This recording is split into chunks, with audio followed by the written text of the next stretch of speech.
Hello every one, പുതിയൊരു വീഡിയോയിലോട്ട് എല്ലാവർക്കും നമസ്കാരം.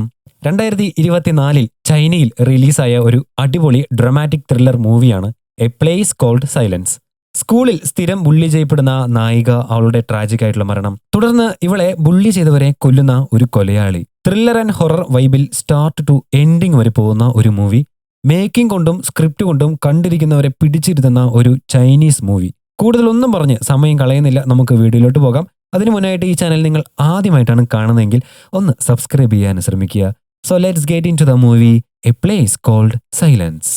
മൂവിയുടെ തുടക്കത്തിൽ ഒരു കടലിലായിട്ട് ഒരു വഞ്ചി കിടക്കുന്ന കാണിക്കുവാണ്. അതിലാണെങ്കിൽ ആരും തന്നെയില്ല. എന്നാൽ ആ കടൽ വെള്ളത്തിൽ നിന്നും ഒരാൾ പതിയെ പൊങ്ങി വന്നിട്ട് ആ വഞ്ചിയിൽ കയറിയിരിക്കുവാണ്.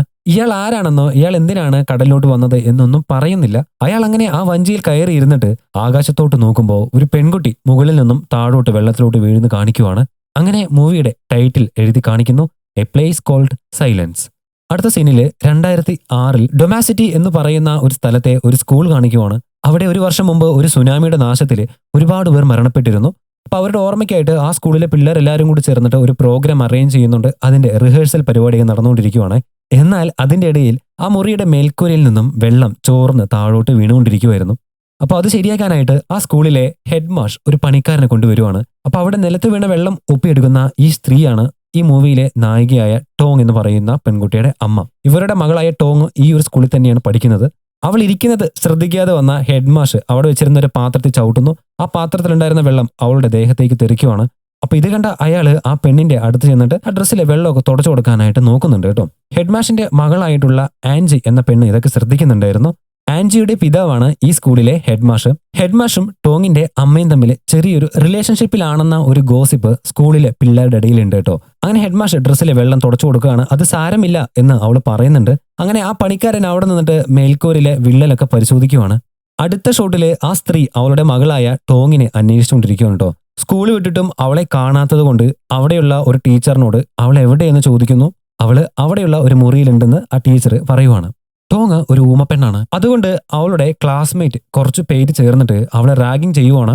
റാഗിങ് എന്ന് പറഞ്ഞാൽ പോരാ, ഈ ഹാർഡായിട്ടുള്ള പശ ഉണ്ടല്ലോ, ആ പശ വെച്ചിട്ട് അവളുടെ യൂണിഫോമിൽ തേച്ചിട്ട് അവിടെയുള്ള ഒരു റൂമിൽ ഭിത്തിയിൽ അവളെ ഒട്ടിച്ച് നിർത്തിയിരിക്കും കേട്ടോ. ആ പെമ്പിള്ളാര് ടോങ്ങിന്റെ ബാഗ് പരിശോധിക്കുന്നുണ്ട്. ടോങ്ങിന്റെ ബാഗിൽ ഒരു മൊബൈൽ ഉണ്ട്. ആ മൊബൈൽ എവിടെയെന്ന് അവർ ചോദിക്കുന്നുണ്ട്.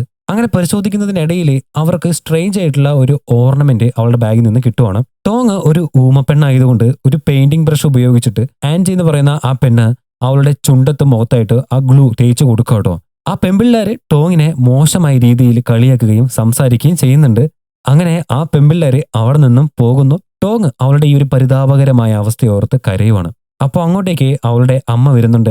അവളുടെ ഈ അവസ്ഥ കണ്ടിട്ട് അവരാകെ സങ്കടപ്പെട്ട് നിൽക്കുന്നു. അവൾ ഊമയായതുകൊണ്ട് അവളെ എല്ലാവരും കളിയാക്കുകയും ശാരീരികമായിട്ട് പീഡിപ്പിക്കുകയും ചെയ്യുന്നുണ്ടെന്ന് അവളുടെ അമ്മയ്ക്ക് അറിയാം. അങ്ങനെ ടോങ്ങിന്റെ മുടിയും മറ്റും മുറിച്ചിട്ട് അവളെ ആ ഭിത്തിയിൽ നിന്നും വലിച്ചെടുത്തിട്ട് ടോങ്ങിനെ അവളുടെ അമ്മ കെട്ടിപ്പിടിച്ചെന്ന് കരയുവാണ്. അടുത്ത ഷോട്ടില് ആ റാഗിങ് ചെയ്ത പെൺകുട്ടികൾ മഴയിൽ നിന്നും ഓടി ഒരു കോട്ടയിലോട്ട് കയറുന്ന കാണിക്കുന്നുണ്ട്. അവരുടെ കൂടെ ഉണ്ടായിരുന്ന ആൻജി എന്ന പെണ്ണ് ഇപ്പൊ അവരുടെ കൂടെ ഇല്ല കേട്ടോ. കാരണം അവളെ അവളുടെ അച്ഛൻ വീട്ടിലോട്ട് കൊണ്ടുവരികയാണ്. ഇവര് 3 പേര് മാത്രമാണ് ഈ കോട്ടയിലോട്ട് വന്നിരിക്കുന്നത്. ഇവര് 3 പേരും ചേർന്നിട്ട് കോട്ടയ്ക്കുള്ളിൽ ഒരു ഹൊറർ ഗെയിം കളിക്കാൻ തീരുമാനിക്കുവാണ്.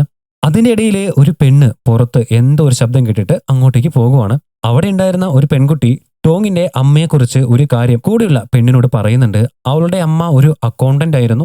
എന്നാൽ ടോങ്ങിന് വേണ്ടി അവര് സ്കൂളിലെ ക്ലീനറായിട്ട് വർക്ക് ചെയ്യണമെന്നാണ് പറയുന്നത്. പെട്ടെന്ന് ഒരു ശബ്ദം കേട്ടിട്ട് മറ്റ് 2 പേരും ആ പെൺകുട്ടി നിന്ന സ്ഥലത്തോട്ട് പോകുവാണ്. അവരവിടെ പോയി നോക്കുമ്പോൾ മഴയത്ത് ഒരാള് റെയിൻകോട്ട് ഇട്ട് നിൽക്കുന്നത് കാണുന്നു. മാത്രമല്ല അവരുടെ കൂടെ ഉണ്ടായിരുന്ന ആ പെണ്ണുണ്ടല്ലോ, അവിടെ നിലത്ത് തലയ്ക്കടി കൊണ്ട് മരിച്ചു കിടക്കുന്നതും കാണുവാണ്. ഇത് കണ്ട അവര് അവിടെ നിന്നും ഓടുവാണ്. അങ്ങനെ രക്ഷപ്പെടാൻ നോക്കുന്ന അവരെ ആ റെയിൻകോട്ട് ഇട്ട കൊലയാളി ഉണ്ടല്ലോ കൊല്ലുവാണ്. എന്നാല് ഈ സമയം ടോങ്ങിന്റെ വീട്ടില് അവളുടെ അമ്മ വീടിന് പുറത്ത് റെയിൻകോട്ട് ഇട്ട് നിൽക്കുന്നത് കാണിക്കുന്നുണ്ട്. ഒറ്റ നോട്ടത്തില് അവളാണ് കില്ലർ എന്ന് തോന്നിപ്പോകും. എന്നാല് അവര് പുറത്തു നിന്ന് അവിടെ കൃഷി ചെയ്തിരുന്ന ലെമൺ, അതായത് നമ്മുടെ നാരങ്ങ ഉണ്ടല്ലോ, അത് പറിച്ചുകൊണ്ടിരിക്കുമായിരുന്നു. എന്നാല് അവിടെ വെച്ചിട്ട് അവരെ ഒരാളെ ക്യാമറയിൽ റെക്കോർഡ് ചെയ്യുന്നുണ്ടായിരുന്നു. പിറ്റേന്ന് സ്കൂളിലെ ആ പിള്ളേരെ കാണാതായ കാര്യം അവരുടെ മാതാപിതാക്കള് പോലീസിനെ അറിയിക്കുന്നതായിട്ടൊക്കെ പറയുന്നുണ്ട്. ടോങ്ങിന്റെ അമ്മ ഹെഡ് മാഷിന്റെ റൂമിൽ ചെന്നിട്ട് ടോങ്ങിനെ റെഗുലർ ക്ലാസ്സിൽ നിന്നും മാറ്റി ഡിസേബിൾഡ് പിള്ളേർ പഠിക്കുന്ന ക്ലാസ്സിലോട്ട് മാറ്റണം എന്ന് പറയുന്നുണ്ട്. കാരണം അവരുടെ കൂടെ ടോങ് സേഫ് ആയിരിക്കും. അടുത്ത സീനിലെ ആ കുട്ടികൾ മരണപ്പെട്ട കോട്ടയുണ്ടല്ലോ, അവിടെ പോലീസുകാർ പരിശോധിക്കുക കേട്ടോ. 2 പോലീസുകാരാണ് അവിടെ ഉള്ളത്. ഇവിടെ ഒരു സീരിയൽ കില്ലർ ഉണ്ട്. അയാൾ ഈ വീടിന് പരിസരത്തായിട്ട് പലരും കണ്ടിട്ടുണ്ടെന്ന് അവരിൽ ഒരാൾ പറയുവാണ്. അത് മാത്രമല്ല അവിടെ വെച്ചിട്ട് അവർക്ക് ടോങ്ങിന്റെ ബാഗിൽ അന്ന് കണ്ട ആ ഒരു ഓർണമെന്റ് ഉണ്ടല്ലോ അത് അവിടെ നിന്ന് കിട്ടുവാണ്. അങ്ങനെ അവിടെ ഇരുട്ട് പിടിച്ച് കിടന്നിരുന്ന ഒരു മുറി പരിശോധിച്ച് നോക്കുന്നതിനിടയിൽ അവരുടെ സീനിയർ ഓഫീസർ അവരുടെ പിന്നിൽ വന്ന് നിൽക്കുവാണ്. അത് കണ്ടിട്ട് അവർ പേടിക്കുന്നുണ്ട്. അങ്ങനെ അവരവിടെ കിടന്ന എവിഡൻസ് ഒക്കെ നോക്കുന്നുണ്ട്. എന്നാൽ പ്രത്യേകിച്ച് തെളിവൊന്നും കിട്ടാത്തത് കാരണം അവർ നേരെ സ്കൂളിലോട്ട് പോകുവാണ്. അവരവിടെ ചെന്നിട്ട് ടോങ്ങിനെ ചോദ്യം ചെയ്യുവാണ്. ഫോട്ടോയിൽ കാണിക്കുന്ന ഈ കൂട്ടുകാരെ ഈ കഴിഞ്ഞ വെള്ളിയാഴ്ച കണ്ടിരുന്നോ എന്ന് അവളോട് ചോദിക്കുന്നുണ്ട്. മാത്രമല്ല പോലീസുകാർക്ക് കിട്ടിയ ആ ഓർണമെന്റ് ഉണ്ടല്ലോ അതും ടോങ്ങിന് കാണിച്ചു കൊടുക്കുന്നുണ്ട്. എന്നാൽ ടോങ്ങിന് സംസാരിക്കാൻ പറ്റാത്തത് കൊണ്ട് അവിടെ ഒരു ബുക്കും പേനയും കൊടുത്തിട്ടുണ്ട്. അതില് ടോങ്ങിന് അറിയാവുന്ന കാര്യങ്ങളെല്ലാം എഴുതാനായിട്ട് ആ പോലീസുകാരൻ പറയുന്നുണ്ട്. പെട്ടെന്ന് ടോങ്ങിന്റെ അമ്മ അങ്ങോട്ടേക്ക് വരുന്നു. അവരെ കണ്ട പോലീസുകാർ അവരോട് ആരാണെന്ന് ചോദിക്കുന്നുണ്ട്. അപ്പോൾ അവര് ഞാൻ ടോങ്ങിന്റെ അമ്മയാണെന്ന് പറയുവാണ്. ടോങ് ഊമയായതുകൊണ്ട് അവളുടെ കൂടെ അമ്മയും ഇരിക്കുന്നുണ്ട്. ആ 3 പെൺകുട്ടികളും കാണാതാകുന്നതിന് മുമ്പ് ടോങ്ങിനെയാണ് അവസാനമായി കണ്ടിരിക്കുന്നത് എന്ന് അയാൾ പറയുന്നുണ്ട്. ശരിയാണ്, കഴിഞ്ഞ വെള്ളിയാഴ്ച സ്കൂളിൽ പേപ്പർ ബോട്ട് ഇവന്റ് സംഘടിപ്പിച്ചിട്ടുണ്ടായിരുന്നു. അന്ന് ടോങ്ങിന് തീരെ സുഖമില്ലാത്തതിനാല് വീട്ടിലോട്ട് കൊണ്ടുപോയെന്ന് ടോങ്ങിന്റെ അമ്മ പറയുന്നുണ്ട്. പക്ഷേ ഏത് ദിവസമാണ് അവരെ കാണാതായത് എന്ന് പോലീസുകാരൻ പറഞ്ഞതുമില്ല. അവരാണെങ്കിലോ വെള്ളിയാഴ്ച എന്ന് കറക്റ്റായിട്ട് പറയുകയും ചെയ്തു. ഇത് കേട്ട് ഡൗട്ട് തോന്നിയ സീനിയർ ഓഫീസർ ഉണ്ടല്ലോ ടോങ്ങിനോട് അറിയാവുന്ന കാര്യങ്ങളെല്ലാം ആ ബുക്കിൽ എഴുതാൻ പറയുവാണ്. പക്ഷെ അവളാകെ പേടിച്ചിരിക്കുന്നത് കൊണ്ട് ഒന്നും എഴുതാൻ പറ്റുന്നുണ്ടായിരുന്നില്ല. അവളുടെ അമ്മ പറയുന്നുണ്ട്, എന്റെ മകളാകെ പേടിച്ചിരിക്കുവാണ്, ഞാൻ അവളെ വീട്ടിൽ കൊണ്ടുപോയിട്ട് അവൾക്ക് അറിയാവുന്ന കാര്യങ്ങളെല്ലാം ആ ബുക്കിൽ എഴുതി ഞാൻ നിങ്ങൾക്ക് കൊണ്ടു തരാം എന്ന് പറയുന്നുണ്ട്. ഇതെല്ലാം തൊട്ടപ്പുറത്തിരുന്നിട്ട് ആൻജി കേൾക്കുന്നുണ്ടായിരുന്നു. അപ്പൊ ആൻജിയോട് ഒരു പോലീസുകാരൻ നീ എന്തുകൊണ്ടാണ് അന്ന് രാത്രി കോട്ടയ്ക്ക് അവരുടെ കൂടെ പോയില്ല എന്ന് ചോദിക്കുന്നുണ്ട്. അന്ന് രാത്രി പേപ്പർ ബോട്ട് ഇവന്റിന്റെ ഇടയിൽ അവൾ അറിയാതെ കാല് തന്നെ വെള്ളത്തിലോട്ട് വീണു. അത് കാരണം അവൾക്ക് പേടിപ്പനി വന്നു. അന്ന് രാത്രി അവർ ആളൊഴിഞ്ഞ ഒരു കോട്ടയിലോട്ട് പോകുന്ന കാര്യം എന്നോട് പറഞ്ഞിട്ടുണ്ടായിരുന്നു. എന്നാൽ അവർ പോയതിനു ശേഷം അവരെ കോണ്ടാക്ട് ചെയ്യാനായിട്ട് എനിക്ക് പറ്റിയിട്ടില്ല എന്ന് പറയുവാണ്. അങ്ങനെ ടോങ്ങിനെ തിരിച്ച് ക്ലാസ്സിൽ കൊണ്ടാക്കിയിട്ട് ടോങ്ങിന്റെ അമ്മ അവിടെ നിന്നും പോകുവാണ്. ടോങ് ഇപ്പോൾ സ്പെഷ്യലി ഏബിൾഡ് ആയിട്ടുള്ള പിള്ളേർ പഠിക്കുന്ന ക്ലാസ്സിലാണുള്ളത്. അവൾ അവിടെ ഇരുന്നിട്ട് ഒരു ചിത്രമൊക്കെ ഇങ്ങനെ വരയ്ക്കുന്നുണ്ട് കേട്ടോ. അതിന്റെ ഇടയിൽ ഒരു പേപ്പർ ടോയ് ഉണ്ടല്ലോ അത് വന്ന് അവൾ ഇരിക്കുന്ന ചെയറിന് താഴെ വന്ന് വീഴുവാണ്. പെട്ടെന്ന് അവരുടെ റൂമിന്റെ റൂഫിൽ ഒരു പ്രാവ് വന്ന് ഇടിച്ച് അത് നിലത്ത് ചത്ത് കിടക്കുന്നതും കാണിക്കുന്നുണ്ട്. പെട്ടെന്നാകട്ടെ ടോങ്ങിന് എന്തോ ഒരു മനംമാറ്റം സംഭവിക്കുകയാണ്. അവള് വരച്ച ആ ഡ്രോയിങ് ഉണ്ടല്ലോ ഒരു കത്രിക ഉപയോഗിച്ച് കട്ട് ചെയ്യുന്നുണ്ട്. അത് മാത്രമല്ല ആ കത്രിക അവളുടെ ഡെസ്കിന് താഴെ ഒരു സെല്ലോ ടേപ്പ് വെച്ച് ഒട്ടിച്ചും വെക്കുന്നുണ്ട്. അങ്ങനെ ക്ലാസ് കഴിഞ്ഞ് പോകാൻ നേരം സ്കൂളിന്റെ മുന്നിലായിട്ട് കാണാതായ ഒരു പെൺകുട്ടിയുടെ അമ്മ നോട്ടീസ് കൊടുത്തുകൊണ്ടിരിക്കുവാണ്. ടോങ്ങിന്റെ അടുത്തും അമ്മയുടെ അടുത്തും എന്റെ മകളെ കണ്ടായിരുന്നോ എന്ന് ചോദിക്കുന്നുണ്ട്. എന്തെങ്കിലും അറിഞ്ഞാൽ ഞങ്ങൾ പറയാമെന്ന് പറഞ്ഞിട്ട് ടോങ്ങും മിസ്സസ് ചാനും അവിടെ നിന്നും പോകുന്നു. പക്ഷേ ആ സ്ത്രീ വേഗം ഓടി വന്ന് ടോങ്ങിന്റെ കയ്യിൽ കയറി പിടിച്ചിട്ട് എന്നോട് കള്ളം പറയരുത്, സത്യം പറയണം, എന്റെ മകളെ നീ കണ്ടോ എന്ന് ചോദിക്കുവാണ്. പക്ഷെ ഞങ്ങൾക്ക് ഒന്നും അറിയില്ല എന്ന് പറഞ്ഞിട്ട് അവരവിടെ നിന്നും പോകുന്നു. അങ്ങനെ അവരൊരു സൂപ്പർ മാർക്കറ്റിലോട്ട് കയറുവാണ്. അവിടെ വെച്ച് സാധനങ്ങൾ വാങ്ങുന്നതിനിടയിൽ ആ ഷോപ്പിലെ ഒരാള് ടോങ്ങിന്റെ ഡ്രസ്സിൽ വെള്ളം തുടച്ചു കൊടുക്കുവാണ്. പക്ഷെ അത് കണ്ട അവളുടെ അമ്മ വേഗം വന്നിട്ട് അവളുടെ അടുത്ത് നിൽക്കുവാട്ടോ. ടോങ്ങിനെ മിസ്സിസ് ചാൻ ഭയങ്കര കെയറിങ്ങിലാണ് വളർത്തിയിരിക്കുന്നത്. അന്യരുമായി ടോങ് സംസാരിക്കുന്നതും ഇടപഴകുന്നതും മിസ്സിസ് ചാന് ഇഷ്ടമില്ലാത്തൊരു കാര്യമായിരുന്നു. ഇവളുടെ അച്ഛനാകട്ടെ വേറൊരു സ്ഥലത്താണ് ജോലി ചെയ്യുന്നത്. ഇടയ്ക്ക് ഫോണിലൊക്കെ വിളിച്ച് സംസാരിക്കും. അങ്ങനെ സൂപ്പർ മാർക്കറ്റിൽ നിന്നും ഇറങ്ങി അവർ നേരെ അവരുടെ അപ്പാർട്ട്മെന്റിലോട്ട് പോകുവാണ്. അവിടെ വെച്ചിട്ട് മറ്റൊരു മുറിയിൽ പുതിയൊരു താമസക്കാരൻ വരുന്നുണ്ടെന്ന് അറിയുവാണ്. അവിടെ വെച്ചിട്ട് അന്ന് സ്കൂളിൽ റൂഫിന്റെ പണിക്ക് വന്നിട്ടുള്ള മിസ്റ്റർ ലിൻ ഉണ്ടല്ലോ അയാളെ കാണുവാണ്. അയാളാകട്ടെ ആ സ്കൂളിലെ ഒരു കൈവേലക്കാരനാണ് കേട്ടോ. അങ്ങനെ ടോങ്ങും മിസ്സിസ് ചാനും അവരുടെ അപ്പാർട്ട്മെന്റിലോട്ട് പോകുന്നു. അവിടെ വെച്ചിട്ട് ടോങ്ങിന്റെ അച്ഛന്റെ ഫോട്ടോയൊക്കെ കാണിക്കുന്നുണ്ട്. നല്ല മഴയായതുകൊണ്ട് അവരുടെ റൂമില് വാട്ടർ ലീക്കേജ് ഉണ്ട് കേട്ടോ. അപ്പോൾ അത് അടച്ചുകൊണ്ടിരിക്കുകയാണ് ടോങ്ങും അവളുടെ അമ്മയും ചേർന്നിട്ട്. മിസ്സിസ് ചാൻ ടോങ്ങിനെ വീട്ടിലിരുത്തിയിട്ട് ഒരു റെയിൻകോട്ട് ഇട്ട് പുറത്തോട്ട് പോകുവാണ്. ഈ സമയം ആൻജി അവളുടെ ബോയ് ഫ്രണ്ടായിട്ട് ഫോണിൽ മെസ്സേജ് ചെയ്ത് മഴയത്ത് ഒരു കൊടയും പിടിച്ച് ഇങ്ങനെ നടന്നുകൊണ്ടിരിക്കുകയാണ്. അവൾ അവിടെ വഴിയിലായിട്ട് കേടായി കിടന്നിരുന്ന ഒരു ബസ്സിന്റെ അകത്തോട്ട് കയറുവാണ്. ആൻജിയും അവളുടെ ബോയ് ഫ്രണ്ടും സ്ഥിരം മീറ്റ് ചെയ്യുന്ന ഒരു സ്പോട്ടാണിത്. അപ്പൊ അവിടെ ഇരുന്നിട്ട് ചാറ്റ് ചെയ്യുന്നതിന്റെ ഇടയിൽ ആരോ ആ ബസ്സിന്റെ ഡോറ് തുറക്കുന്ന സൗണ്ട് കേൾക്കുവാണ്. പക്ഷെ അങ്ങോട്ട് നോക്കുമ്പോൾ ആരും ഇല്ല.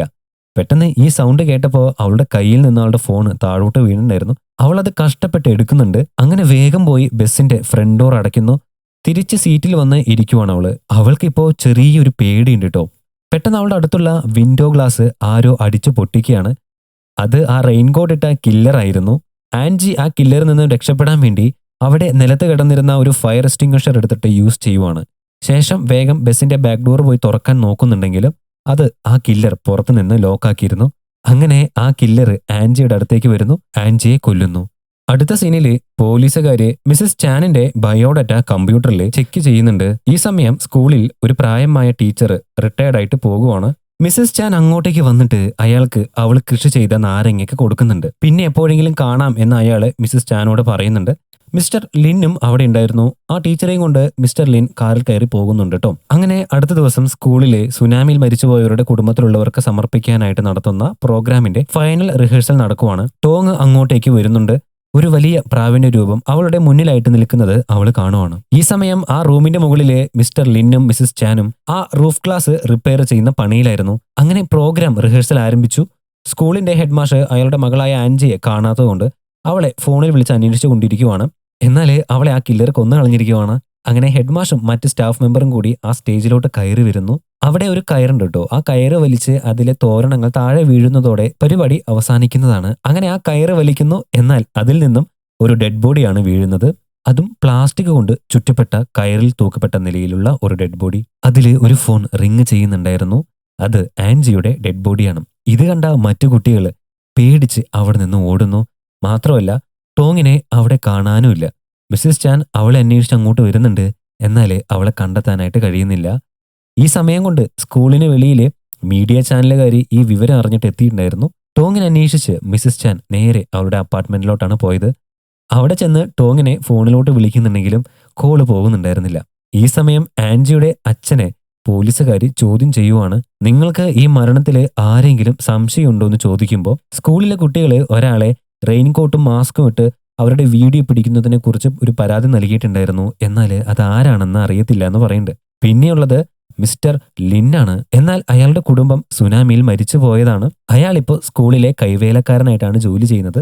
അയാൾക്ക് അയാളുടെ മരിച്ചുപോയ പ്രായത്തിലുള്ള കുട്ടികളെ കാണുമ്പോൾ ഒരു പ്രത്യേക മുഖഭാവം വരുന്നത് ഞാൻ ശ്രദ്ധിച്ചിട്ടുണ്ടെന്ന് ഹെഡ് മാസ്റ്റർ പറയുവാണ്. ഈ സമയം മിസസ് ചാൻ അവരുടെ അടുത്തുള്ള ആ സൂപ്പർ മാർക്കറ്റിലെ CCTVയിൽ കൂടെ അന്ന് അവരുടെ അപ്പാർട്ട്മെന്റിൽ ആരൊക്കെ വന്നിരുന്നു എന്ന് ചെക്ക് ചെയ്യുവാണ്. അപ്പോൾ അവിടെ മിസ്റ്റർ ലിൻ നിൽക്കുന്നത് കാണുന്നുണ്ട്. മിസസ് ചാൻ അവളുടെ റൂമിൽ അവിടെ പോയി പരിശോധിച്ച് നോക്കുമ്പോൾ അവിടെ ചുമരിലായിട്ട് ഒരു മാർക്ക് ഉള്ളത് ശ്രദ്ധിക്കുവാണ്. മാത്രമല്ല അവിടെ വെച്ചിട്ട് ടോങ്ങിന്റെ വാച്ചിന്റെ ഒരു പാർട്ടും കിട്ടുന്നുണ്ട്. പുറത്തു വന്നിട്ട് അവിടെയുള്ള ഒരു കനാലിൽ നിന്നും അവളുടെ വാച്ച് കിട്ടുവാണ്. അപ്പോൾ അവിടെ ടോങ്ങിന് സംഭവിച്ച കാര്യങ്ങൾ മിസസ് ചാനിന്റെ ഇമാജിനേഷനിലൂടെ കാണുവാണ്. സ്കൂളിൽ നിന്നും വന്ന ടോങ്ങിനെ മാസ്ക് ഇട്ട കില്ലർ ആക്രമിക്കുന്നു. അയാളിൽ നിന്നും രക്ഷപ്പെടാൻ ശ്രമിക്കുന്നതിന്റെ ഇടയിൽ ടോങ്ങിന്റെ വാച്ച് പൊട്ടിപ്പോകുന്നു. ടോങ്ങിനെ അവരുടെ അപ്പാർട്ട്മെന്റിന് താഴെയുള്ള മുറിയിൽ അടച്ചിട്ടിട്ടുണ്ട് എന്ന് മിസസ് ചാൻ സംശയിക്കുകയാണ്. അങ്ങനെ അവള് സാഹസികമായിട്ട് താഴത്തെ മുറിയിലോട്ട് പതിയെ ഇറങ്ങുവാണ്. എന്നാല് അതിന്റെ ഇടയിൽ അവളുടെ കാല് തെന്നുന്നു. അവളുടെ കൈ ഒരു സ്ക്രൂവിൽ തറച്ചു കയറി മുറിയുവാണ്. പക്ഷേ അതൊന്നും മൈൻഡാക്കാതെ അവള് മിസ്റ്റർ ലിന്നിന്റെ മുറിയിലോട്ട് കയറുവാണ്. അവിടെ വെച്ച് ആ മുറിയിലെ ബലപ്രയോഗം നടന്ന ലക്ഷണങ്ങൾ അവൾ കാണുന്നു. മാത്രമല്ല അവിടെ ഒരു കയറ് കിടക്കുന്നുണ്ട്. ഈ സമയം മിസ്റ്റർ ലിൻ അയാളുടെ അപ്പാർട്ട്മെന്റിലോട്ട് വരുവാണ്. ശബ്ദം കേട്ട മിസസ് ചാൻ അവിടെയുള്ള ഒരു കട്ടിലിനടിയിൽ ഒളിക്കുവാണ്. അങ്ങനെ മിസ്റ്റർ ലിൻ അയാളുടെ മുറിയിലോട്ട് വരുന്നു. മിസസ് ചാൻ ആണെങ്കിലോ ആകെ പേടിച്ചാണ് ഇരിക്കുന്നത്. ലിൻ അയാളുടെ ഡ്രസ്സ് അഴിക്കുന്നതിന്റെ ഇടയിൽ അയാളുടെ കയ്യിലുണ്ടായിരുന്ന താക്കോൽക്കൂട്ടം താഴോട്ട് വീഴുവാണ്. അതും മിസസ് ചാനിന്റെ അടുത്തേക്ക്. അതിൽ ഒരുപാട് താക്കോലുണ്ടായിരുന്നു. ആ കൂട്ടത്തില് ഒരു ചൈനീസ് ലെറ്റർ എഴുതിയിരുന്ന ഒരു താക്കോല് ചാൻ ശ്രദ്ധിക്കുവാണ്. ലിൻ ആ കീ എടുക്കാൻ ശ്രമിക്കുന്നതിന്റെ ഇടയിൽ അയാളുടെ മുറിയിലെ കോളിംഗ് ബെല്ല് ആരോ അടിക്കുവാണ്. അവിടെ പോയി നോക്കുമ്പോൾ ഈ ബിൽഡിങ്ങിന്റെ ഓണർ ആയിരുന്നു അത്. ചാരിറ്റി ഹാളിലോട്ട് കുറച്ച് സാധനങ്ങൾ കൊണ്ടുപോകുന്നതിനായിട്ട് അവർക്ക് ആഗ്രഹമുണ്ട്. ലിൻ ചാരിറ്റി ഹാളിൽ വർക്ക് ചെയ്യുന്ന ഒരാളാണ്. അതുകൊണ്ട് ചാരിറ്റി ഹാളിലോട്ട് സാധനങ്ങൾ കൊണ്ടുപോകാനായിട്ട് ലിന്നും ആ സ്ത്രീയും സാധനങ്ങളെല്ലാം വണ്ടിയിലോട്ട് കയറ്റുവാണ്. ഈ സമയം മിസസ് ചിൻ ആ റൂമിൽ നിന്നും രക്ഷപ്പെടുവാണ് കേട്ടോ. സൂപ്പർ മാർക്കറ്റ് ഷോപ്പിന്റെ ഓണറും ആ പോലീസുകാരനും മിസസ് ചാനെ കാണുന്നു. ചാനിനെ സൂപ്പർ മാർക്കറ്റ് ഷോപ്പിൽ കൊണ്ടുപോയിട്ട് കയ്യിലെ മുറിവിൽ മരുന്ന് വെച്ച് കൊടുക്കുവാണ്. അവിടെയുള്ള CCTV മോണിറ്റർ ചെയ്തപ്പോൾ മിസ്റ്റർ ലിൻ എന്തോ ഒരു സാധനം കവറിൽ പൊതിഞ്ഞ് അവിടെ ഒരു വേസ്റ്റ് ബാസ്ക്കറ്റിൽ ഇടുന്നത് കാണുവാണ്. മിസസ് ചാനും മറ്റുള്ളവരും അങ്ങോട്ടേക്ക് ചെല്ലുമ്പോഴേക്കും കോർപ്പറേഷനിലെ വേസ്റ്റ് വണ്ടി അങ്ങോട്ടേക്ക് വരുന്നു. ആ വേസ്റ്റ് കവർ വണ്ടിയിലോട്ട് കയറ്റുവാണ്. എന്നിരുന്നാലും ചാനും മറ്റുള്ളവരും ചേർന്നിട്ട് അവിടെ പോയി ആ വേസ്റ്റ് കവർ തപ്പി നോക്കുന്നുണ്ട്. പക്ഷേ സംശയത്തക്കതായിട്ട് ഒന്നുമില്ല. എന്നാൽ അവിടെ വെച്ചിട്ട് മാസ്ക് ഇട്ട ഒരാളെ ചാൻ കാണുന്നു. അയാളെ പിടിക്കാനായിട്ട് അവർ ഓടുവാണ്. എന്നാൽ അയാളെ ഒരു കാർ വന്ന് ഇടിച്ചിടുവാണ്. ആ പോലീസുകാരൻ വന്ന് നോക്കുമ്പോൾ അത് വേറെ ആരും ആയിരുന്നില്ല, ആ പോലീസുകാരന്റെ സ്വന്തം മകനായിരുന്നു. ആ പയ്യനെ പോലീസ് സ്റ്റേഷനിൽ കൊണ്ടുവന്നിട്ട് ചോദ്യം ചെയ്യുവാണ്. അവന്റെ കയ്യിലെ വീഡിയോ ടേപ്പ് പ്ലേ ചെയ്യുമ്പോൾ അതില് മറ്റ് പെൺപിള്ളാരുടെയും മിസസ് ചാനിന്റെ വീഡിയോ ഒക്കെ കാണുന്നുണ്ട്. അന്ന് മിസസ് ചാനിന്റെ വീടിന് വെളിയിൽ ഇവരുടെ വീഡിയോ എടുത്തത് ഈ പയ്യനാണ്. അത് മാത്രമല്ല ഇവൻ തന്നെയാണ് സ്കൂൾ കുട്ടികളുടെ വീഡിയോ എടുത്തിരിക്കുന്നതും. ഒരു തരത്തിൽ പറഞ്ഞു കഴിഞ്ഞാൽ ഒരു തരം ഞരമ്പ് രോഗിയാണ് അവൻ. പണ്ടും ഇതുപോലെ പെൺപിള്ളാരുടെ വീഡിയോ എടുത്തതിന്റെ പേരിൽ ആ പോലീസുകാരൻ മകനായ അവനെ ഒരുപാട് ആക്രമിക്കുകയും വഴക്കു പറയുകയും ചെയ്തിട്ടുണ്ട്. അപ്രതീക്ഷിതമായിട്ട് അവന്റെ വീഡിയോ ക്യാമറയിൽ ടോങ്ങിനെ ആ കൊലയാളി ആക്രമിക്കുന്നതും റെക്കോർഡായിട്ടുണ്ടായിരുന്നു. ചാൻ അവന്റെ അടുത്ത് ചെന്നിട്ട് ആരാണത്, നീ എന്തുകൊണ്ടാണ് അവളെ രക്ഷിക്കാതിരുന്നത് എന്നൊക്കെ ചോദിക്കുമ്പോൾ അവൻ മറ്റൊരു കാര്യം പറയുവാണ്. ടോങ്ങിനെ അവളുടെ അമ്മ, അതായത് മിസ്സിസ് ചാൻ, ഒരു വടി ഉപയോഗിച്ച് തല്ലുന്നത് ഇവന്റെ ക്യാമറയിൽ റെക്കോർഡായിട്ടുണ്ട്. തല്ലെന്നൊക്കെ പറഞ്ഞു കഴിഞ്ഞാൽ നല്ല അറഞ്ചം പുറഞ്ചം തല്ലാണ്. പക്ഷേ മിസ്സിസ് ചാൻ അത് വേണമെന്ന് കരുതി ചെയ്തതല്ല. നേരത്തെ ഞാൻ പറഞ്ഞില്ലേ, ചാൻ വളരെ ഓവർ പ്രൊട്ടക്റ്റീവ് ആയിട്ടുള്ള ഒരു അമ്മയാണ്. ടോങ് അപരിചിതരുമായിട്ട് ഇടപഴകുന്നതോ സംസാരിക്കുന്നതോ ഒന്നും ചാനിന് തീരെ ഇഷ്ടമല്ലായിരുന്നു. അതുകൊണ്ട് ടോങ്ങിനെ വടികൊണ്ട് തല്ലി മനസ്സിലാക്കി കൊടുക്കുവാണ്. എന്നാൽ ആ പോലീസുകാരൻ കുട്ടികളെ ഉപദ്രവിക്കുന്നത് ഗുരുതരമായ കുറ്റമാണ്, മോളെ കണ്ടെത്തിയിട്ട് പിന്നീട് നമുക്കിതൊരു തീരുമാനമുണ്ടാക്കാം എന്ന് പറയുന്നുണ്ട്. ഇതിനിടയിൽ അങ്ങോട്ടേക്ക് ചാരിറ്റി ഹാളിൽ വർക്ക് ചെയ്യുന്ന ഒരാൾ വരുവാണ്. അയാളുടെ കയ്യിൽ ഒരുപാട് താക്കോലുണ്ടായിരുന്നു. അതിൽ ഒരു താക്കോലില് അന്ന് മിസ്റ്റർ ലിന്നിന്റെ താക്കോൽ കൂട്ടത്തിൽ കണ്ട പോലത്തെ ഒരു താക്കോല് കാണുവാണ്.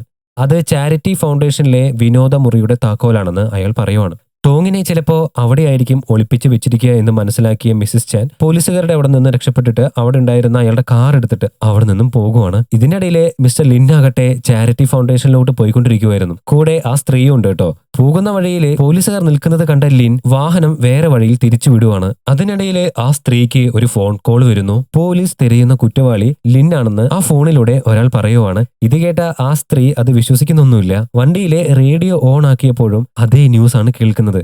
അതോടുകൂടി അവർക്ക് ഭയം കൂടി വരുവാണ്. മാത്രമല്ല വണ്ടിയിൽ ഒരു ചുറ്റിക ഇരിക്കുന്നതും കാണുന്നുണ്ട്. ഈ സമയം മിസ്സിസ് ചാൻ ചാരിറ്റി ഫൗണ്ടേഷന്റെ ബിൽഡിങ്ങിനടുത്ത് എത്തിയിരുന്നു. അവിടെ ഒരു പട്ടി എന്തോ തിരയുന്നത് ശ്രദ്ധിച്ച അവള് അങ്ങോട്ടേക്ക് പോയി നോക്കുമ്പോൾ അവിടെ ഒരു പ്ലാസ്റ്റിക് കവർ കാണുന്നു. അത് പൊക്കി നോക്കുമ്പോൾ ഒരു പെൺകുട്ടിയുടെ ഡെഡ് ബോഡിയാണ് കാണുന്നത്. അവിടെ പരിശോധിച്ച് നോക്കുമ്പോൾ മറ്റ് 2 പെൺകുട്ടികളുടെ ഡെഡ് ബോഡികളും കിട്ടുന്നുണ്ട്. എന്നാൽ അതിലൊന്നും ടോങ്ങിന്റെ ഡെഡ് ബോഡി ഇല്ല. അവൾ ജീവനോടെ ഉണ്ടോ അതോ മരിച്ചുപോയോ എന്നും മിസ്സിസ് ചാനും കറക്റ്റായിട്ട് അറിയത്തുമില്ല. അപ്പോഴേക്കും ലിന്ന് അങ്ങോട്ടേക്ക് വാഹനമായിട്ട് വരുന്നു. ആ വണ്ടിക്കകത്ത് ആ സ്ത്രീയെ കയറ് കെട്ടിയിട്ട് വായിൽ ടേപ്പ് ഒട്ടിച്ചിരുത്തിയിരിക്കുവാണ്. ലിൻ വന്നിട്ട് ആ വീടിന്റെ ഡോർ തുറക്കുവാണ്. അപ്പോൾ ലിന്നിന്റെ പഴയൊരു ഫ്ലാഷ് ബാക്ക് സ്റ്റോറി കാണിക്കുവാണ്. ലിന്നിന് ഒരു മകളുണ്ട്. അവള് ടോങ്ങിന്റെ ബെസ്റ്റ് ഫ്രണ്ട് ആയിരുന്നു. ടോങ്ങിനെ പോലെ സ്പെഷ്യലി ഏബിൾഡ് ആയിട്ടുള്ള ഒരു കുട്ടിയായിരുന്നു അവള്. എന്നാൽ ഒരു ദിവസം അവളെ ആൻജിയും മറ്റു പെൺപിള്ളേരും ചേർന്നിട്ട് റാഗിങ് ചെയ്യുന്നു. അന്ന് ആ കുട്ടിയുടെ ബർത്ത്ഡേ ആയിരുന്നു. ഒരു മുൾക്കിരീടം അവളുടെ തലയിൽ വെച്ച് കൊടുക്കുവാണ്. മുള്ളു തട്ടി അവളുടെ തല മുറിയുന്നുണ്ട്. ഇതൊക്കെ അവരൊരു ക്യാമറയിൽ റെക്കോർഡ് ചെയ്യുന്നുണ്ടായിരുന്നു. അവളുടെ മുടി കട്ട് ചെയ്തിട്ട് അത് ഒരു വാട്ടർ ബോട്ടിലാക്കി വെള്ളം നിറച്ച് ആ വെള്ളം അവളെ കൊണ്ട് കുടിപ്പിക്കുവാണ്. മുടി വായിൽ കയറി ആ കുട്ടിക്ക് ആകെ ശ്വാസം കിട്ടാതെ വരുവാണ്. അതുമാത്രമല്ല അവൾക്ക് ഒരു പ്രാവുണ്ട്. അതിന് മുറിവായതുകൊണ്ട് ഒരു കൂട്ടിലിട്ടാണ് പരിചരിക്കുന്നത്. ആ പ്രാവിൻ കൂടെ എടുത്തിട്ട് അവരെ ആ പ്രാവിനെ തുറന്നുവിടും എന്ന് പറഞ്ഞ് പേടിപ്പിക്കുന്നുണ്ട്. ഇങ്ങനെ ചെയ്യണ്ടെങ്കിൽ റൂഫിലുള്ള ആ ഗ്ലാസിൽ കയറി നിൽക്കാനായിട്ട് പറയുവാണ്. ഈ സമയം അങ്ങോട്ടേക്ക് ടോങ് വരുന്നു. ഒരു കത്രികയും കയ്യിൽ പിടിച്ചാണ് വരുന്നത്. എന്നാൽ മിസ്സിസ് ചാൻ അങ്ങോട്ടേക്ക് വന്നിട്ട് അവളെ പിടിച്ചോണ്ട് പോകുവാണ്. ടോങ് ആകട്ടെ അമ്മയോട് അവളെ സഹായിക്കാനായിട്ട് പറഞ്ഞ് കരയുന്നുണ്ട്. ഇന്നേരം വേറെ വഴിയില്ലാത്തത് കാരണം ആ പെൺകുട്ടി ആ ഗ്ലാസ് റൂഫിന് മുകളിൽ കയറി നിൽക്കുന്നു. ഭാരം താങ്ങാനാകാതെ ആ ഗ്ലാസ് പൊട്ടി ആ പെൺകുട്ടി താഴെ വീണ് മരിക്കുകയാണ്. ശബ്ദം കേട്ട് ടോങ് അവിടെ വന്ന് നോക്കുന്നുണ്ട്. പക്ഷേ ആ പെൺകുട്ടി അപ്പോഴേക്കും മരിച്ചിരുന്നു. അവളുടെ മരണശേഷം ലിന്നിന് അയാളുടെ മകളുടെ ലോക്കർ റൂമിൽ നിന്ന് റാഗിങ് ചെയ്യുന്നത് റെക്കോർഡ് ചെയ്ത ക്യാമറ കിട്ടുന്നു. അതിൽ അവളെ റാഗ് ചെയ്യുന്നത് ലിൻ കാണുവാണ്. അത് കണ്ട് അയാൾ പൊട്ടിക്കരയുവാണ്. അന്ന് തൊട്ട് ആ വീഡിയോയിൽ കണ്ട പിള്ളേരെ അയാൾ തെരഞ്ഞു പിടിച്ച് കൊല്ലുകയാണ്. അതിനുവേണ്ടി അവര് പഠിക്കുന്ന സ്കൂളില് ജോലിക്കാരനായിട്ട് കയറുന്നു. കുട്ടികളെ മാത്രമല്ല, അന്ന് റിട്ടയർഡായി പോയ ആ വയസ്സായ അധ്യാപകനുണ്ടല്ലോ, അയാളെയും ലിൻ ആ മുറിയിൽ കെട്ടിയിട്ടിട്ടുണ്ട്. വേറെ ഒന്നുമല്ല, ആൻജിയാണ് അവളുടെ മരണത്തിന് പിന്നിൽ എന്ന് അയാൾക്ക് നല്ലപോലെ അറിയാം. അതറിഞ്ഞിട്ട് പോലും ആൻജിയെയും അവളുടെ അച്ഛനെയും സ്കൂളിന്റെ റെപ്യൂട്ടേഷനെയും സംരക്ഷിക്കാനാണ് അയാൾ കൂട്ടുനിന്നത്. പോലീസ് സ്റ്റേഷനിൽ പോയി പരാതി കൊടുക്കാൻ ശ്രമിച്ചപ്പോഴും അവരും അതിന് കൂട്ടാക്കിയില്ല. ലിന്നിന്റെ മകള് സുനാമി ദുരന്തത്തിൽ മരിച്ചു എന്ന വ്യാജ വാർത്ത പ്രചരിപ്പിക്കുകയും ചെയ്തു. ഈ ദേഷ്യത്തില് ലിൻ ആ വയസ്സായ അയാളെ ആക്രമിക്കുന്നു. എന്നാൽ മിസ്സിസ് ചാൻ അവിടെ വന്നിട്ട് അയാളുമായിട്ട് ഒരു അടിപിടി നടക്കുവാണ്. അതിന്റെ ഇടയിൽ മിസ്സിസ് ചാൻ കയ്യിൽ കിട്ടിയ ഒരു മരക്കുറ്റി എടുത്ത് അയാളുടെ വയറിൽ കുത്തുന്നു. മിസ്സിസ് ചാൻ അവിടെ ഒരു ഇരുമ്പുവടി എടുത്തിട്ട് അയാളെ അടിക്കാൻ ശ്രമിക്കുന്നതിന്റെ ഇടയിൽ ലിൻ അവളെ പോയിട്ട് ഇടിച്ച് നിലത്തിടുന്നു. അങ്ങനെ മിസ്സിസ് ചാനിന്റെ ബോധം നഷ്ടമാകുന്നു. ലിൻ ആ ടീച്ചറെ ചോന്നിട്ട് അവിടെ നിന്നും രക്ഷപ്പെടുന്നു. ലിന്നിന്റെ വാഹനത്തിൽ ഉണ്ടായിരുന്ന ആ സ്ത്രീ ഉണ്ടല്ലോ അങ്ങോട്ടേക്ക് വന്നിട്ട് ചാനിനെ എണീപ്പിക്കുന്നുണ്ട്. താമസിയാതെ അവളുടെ കാർ എടുത്ത് മിസ്സസ് ചാനും അവിടെ നിന്ന് പോകുവാണ്. ആ കാർ ഉപയോഗിച്ച് ലിന്നിനെ ഇടിച്ചിടാനായിട്ട് അവൾ ശ്രമിക്കുവാണ്. എന്നാൽ അതിന്റെ ഇടയിൽ അവളുടെ കാർ നിയന്ത്രണം വിട്ട് അവിടെ ഉണ്ടായിരുന്ന ഒരു ഡിവൈഡറിൽ ഇടിച്ച് മറിയുവാണ്. ലിന്നിന്റെ വണ്ടിയും ഇതേപോലെ നിയന്ത്രണം വിട്ടുപോയി ഇടിച്ച് കിടക്കുവാണ്. മിസ്സസ് ചാൻ അവിടെ നിന്നും ഇറങ്ങി ലിന്നിന്റെ വാഹനത്തിലോട്ട് കയറിയിട്ട് ടോങ് എവിടെയാണെന്ന് ലിന്നിനോട് ചോദിക്കുന്നു. ഒരു ചില്ല് കഷ്ണം എടുത്ത് അവന്റെ മുഖത്ത് കുത്തുവാണ്. പക്ഷെ അവളെ തള്ളിയിട്ടിട്ട് അവൻ മുന്നോട്ട് പോകുന്നു. എന്നാൽ അവിടെ പോലീസുകാരെ എത്തിയിരുന്നു. ആ പോലീസുകാരൻ അവനെ ഷൂട്ട് ചെയ്യുന്നുണ്ടെങ്കിലും അവന്റെ സീറ്റിലാണ് കൊള്ളുന്നത്. എന്നാൽ ലിന്നിന്റെ ബോധം അപ്പോഴേക്കും പോയിരുന്നു. അങ്ങനെ സീൻ ഷിഫ്റ്റ് ആയിട്ട് മിസ്സസ് ചാനിന്റെ ഒരു ഫ്ലാഷ് ബാക്ക് സ്റ്റോറി കാണിക്കുവാണ്. സത്യത്തിലെ അവളുടെ ഭർത്താവ് ഒരു നല്ല മനുഷ്യനായിരുന്നില്ല. അവളെ സംശയത്തിന്റെ കണ്ണിലാണ് അയാൾ കണ്ടിരുന്നത്. ഒരു ദിവസം ഈ കാര്യം പറഞ്ഞ് വീട്ടില് നല്ല വഴക്ക് നടക്കുവാണ്. അവളെ ശാരീരികമായിട്ട് ഉപദ്രവിക്കുന്നു. ശരീരത്തിലും കയ്യിലും തലയിലും ഒക്കെ മുറിവ് പറ്റുന്നുണ്ട്. അങ്ങനെ ചോരയിൽ കുളിച്ച് നിൽക്കുവാണ് ചാൻ പുറത്തു വന്നിട്ട് ഒരു വാക്കത്തി എടുക്കുന്നത് കാണിക്കുവാണ്. ഈ സമയം ലിന്നിനെ പോലീസുകാര് ചോദ്യം ചെയ്തുകൊണ്ടിരിക്കുവായിരുന്നു. ടോങ് എവിടെയെന്ന് ചോദിക്കുന്നുണ്ട്. ഇന്നേരം തന്നെ ഒരു പോലീസുകാരൻ ടോങ് വരച്ച ഒരു ഡ്രോയിങ് പരിശോധിച്ച് നോക്കുമ്പോൾ അയാൾക്ക് ഒരു കാര്യം മനസ്സിലാവുകയാണ്. ടോങ്ങിനെ അവിടെ അവർ കൃഷി ചെയ്തിരുന്ന ആ നാരങ്ങത്തോട്ടത്തിൽ കുഴിച്ചിട്ടുണ്ടാകാം എന്നാണ് അയാൾക്ക് മനസ്സിലായത്. പക്ഷെ അതിനിടയിൽ ഒരു ട്വിസ്റ്റ് നടക്കുന്നുണ്ട്. അതായത് മിസ്സസ് ചാൻ അയാളുടെ ഭർത്താവിനെ കുറിച്ച് പറഞ്ഞ കാര്യങ്ങളെല്ലാം കള്ളമായിരുന്നു. സത്യത്തിലെ മിസ്സസ് ചാൻ അയാളുടെ ഭർത്താവിനെ കൊന്നു കളഞ്ഞിരുന്നു. ആ ബോഡി ആകട്ടെ ഈ നാരങ്ങത്തോട്ടത്തിന് താഴെയാണ് കുഴിച്ചിട്ടിരിക്കുന്നത്. ആ നാരങ്ങയാണ് മറ്റുള്ളവർക്ക് അവള് കൊടുത്തിരുന്നതും. പക്ഷേ ടോങ് എവിടെയാണെന്ന് ഇപ്പോഴും വ്യക്തമല്ല. പെട്ടെന്ന് അങ്ങോട്ടേക്ക് മീഡിയക്കാരും നാട്ടുകാരും വരുന്നു. അവരിൽ നിന്നും രക്ഷപ്പെടാൻ വേണ്ടി ലിൻ അവിടെയുള്ള കെട്ടിടത്തിന് മുകളിൽ നിന്നും ചാടുവാണ്. അങ്ങനെ ലിൻ മരണപ്പെടുന്നു. അങ്ങനെ പോലീസ് ഹോസ്പിറ്റലിൽ ആയിരുന്ന മിസ്സസ് ചാനെ ആ പോലീസുകാരൻ പോയി കാണുന്നുണ്ട്. അപ്പോഴാണ് ഒരു കാര്യം അയാൾക്ക് മനസ്സിലാകുന്നത്. അന്ന് ഭർത്താവിനെ കൊന്നത് മിസ്സസ് ചാൻ അല്ലായിരുന്നു, ടോങ് ആണ് അയാളെ കൊന്നിരിക്കുന്നത്. അമ്മയെ ഉപദ്രവിക്കുന്നത് കണ്ടിട്ട് ഒരു ചില്ല് കഷ്ണം എടുത്ത് അയാളുടെ കഴുത്ത് അറുത്ത് കൊല്ലുവാണ്. ഇത് ആ പയ്യനാകട്ടെ അവന്റെ കയ്യിലുള്ള വീഡിയോയിൽ റെക്കോർഡ് ചെയ്തിട്ടുണ്ടായിരുന്നു. ടോങ്ങിനെ രക്ഷിക്കാൻ വേണ്ടിയാണ് മിസ്സസ് ചാൻ അയാളുടെ ഡെഡ് ബോഡി അവിടെ കുഴിച്ചിട്ടത്. ഇതൊക്കെ അറിഞ്ഞ ചാൻ ആ പോലീസുകാരനെ അടുത്ത് ചെന്ന് കരയുവാണ്. ടോങ് വളരെ ചെറിയ കുട്ടിയായിരുന്നു, അവൾ അറിയാതെ ചെയ്തതാണ്, അയാളുടെ സ്വഭാവം കാരണം അങ്ങനെ സംഭവിച്ചു പോയതാണ്, ടോങ്ങിനെ ഒന്നും ചെയ്യരുത് എന്ന് പറയുന്നുണ്ട്. ഇവരുടെ അവസ്ഥ മനസ്സിലാക്കിയ ആ പോലീസുകാരൻ ആ വീഡിയോ ടേപ്പ് നിലത്ത് എറിഞ്ഞ് പൊട്ടിച്ചു കളയുന്നു. ഇനി എവിടെയാണ് ടോങ് എന്നാണ് അടുത്തായിട്ട് കാണിക്കുന്നത്. അവള് സത്യത്തില് മരിച്ചിട്ടൊന്നും ഉണ്ടായിരുന്നില്ല. ലിന്ന് അവളെ ഒരു പെട്ടിയിൽ കയറ്റി മറ്റൊരു സ്ഥലത്തോട്ട് അയച്ചിരിക്കുവാണ്. കാരണം ആൻജിയെയും അവളുടെ ഫ്രണ്ട്സിനെയും കൊല്ലാനായിട്ട് മിസ്റ്റർ ലിന്നിനെ സഹായിച്ചത് ടോങ് ആണ്. അവരെ ഓരോരുത്തരെയും സീക്രട്ടായി കൊല്ലുന്നതിനായിട്ടുള്ള ക്ലൂ കൊടുത്തതും അവൾ തന്നെയാണ്. അങ്ങനെ ടോങ്ങിന്റെ കയ്യിലുണ്ടായിരുന്ന ട്രാവിനെ അവൾ തുറന്നു വിടുന്നതായിട്ട് കാണിക്കുന്നുണ്ട്. എന്താണെങ്കിലും അവൾ ഇപ്പോ സ്വതന്ത്രയാണ്. അങ്ങനെ മൂവി അവസാനിക്കുകയാണ്. സോ എങ്ങനെയുണ്ടായിരുന്നു മൂവി? നിങ്ങൾക്ക് ഇഷ്ടമായി എന്ന് വിചാരിക്കുന്നു. മൂവിയെക്കുറിച്ചുള്ള നിങ്ങളുടെ അഭിപ്രായം എന്തായാലും കമന്റ് ചെയ്യണേ. അപ്പോൾ വീഡിയോ ഇഷ്ടപ്പെട്ട് കഴിഞ്ഞാൽ വീഡിയോ ലൈക്ക് ചെയ്യാനും ചാനൽ സബ്സ്ക്രൈബ് ചെയ്യാനും മറക്കല്ലേ. മറ്റൊരു മൂവിയുടെ വിവരണവുമായിട്ട് മറ്റൊരു വീഡിയോയിൽ കാണുന്നവരെ എല്ലാവർക്കും ബൈ.